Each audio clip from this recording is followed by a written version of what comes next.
So we've done our beginner level or starter level core work on the ground. So now we're just going to progress it a little bit. Now by progressing it, you can change progression in just a couple different ways. You can progress by having a longer lever, meaning if my knees were bent, now my legs can be extended. You can progress with less places of contact with the ground. So say I'm doing those leg lifts here instead of flat on my back, or you can also do it by adding areas of instability. Today we're going to focus on long levers. The next video will cover up some of those other options.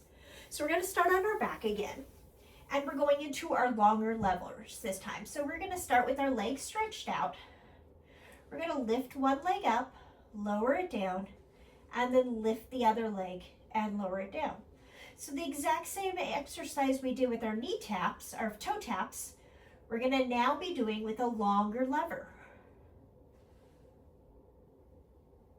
We're going to complete 12 to 20 of these.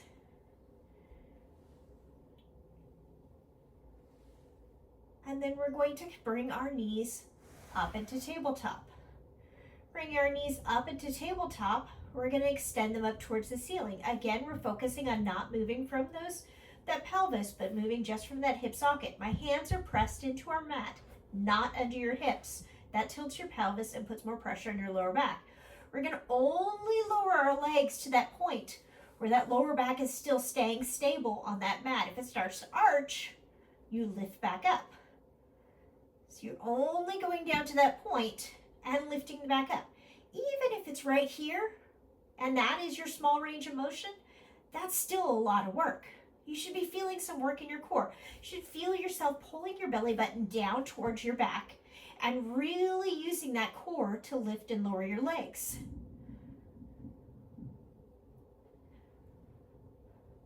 Remember to breathe. We're going to be taking our breath in as we lift and out as we lower, or the other way around, whichever way works for you better. Then bend your knees, set your feet on the ground, and take those legs side to side. Now the other exercise we did was a single leg lift and lower.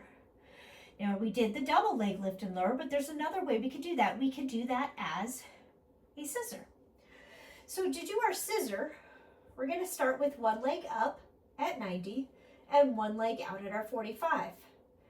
We're going to switch our legs, passing them in the middle rather than all the way down at the mat like we did with our beginning toe taps. We're again focusing on that pelvis and spine staying neutral on that mat and not wavering back and forth as we move, and our hands again pressing down into that ground to create our counterbalance. You could add a chest lift here with a little pull of those legs as you bring it up.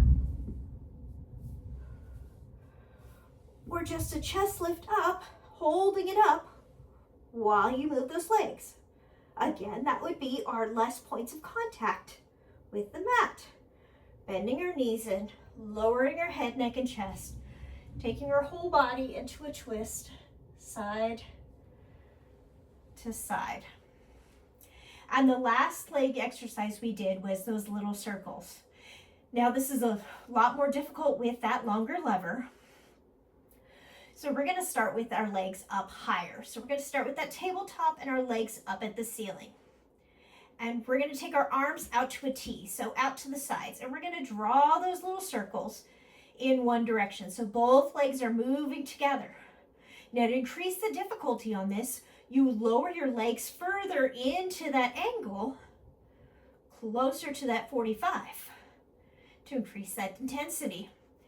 And then we're going to pause and we're going to take those circles in the other way. Again, both legs moving together. And if you notice, my hips are not shaking side to side. I am rotating from the hips rather than that whole pelvis moving around. And then bend your knees in. Set your feet down and rotate your knees side to side. One final one here. We're going to roll all the way back up And there you go. There's your more than just a beginner, long lever on your mat core section.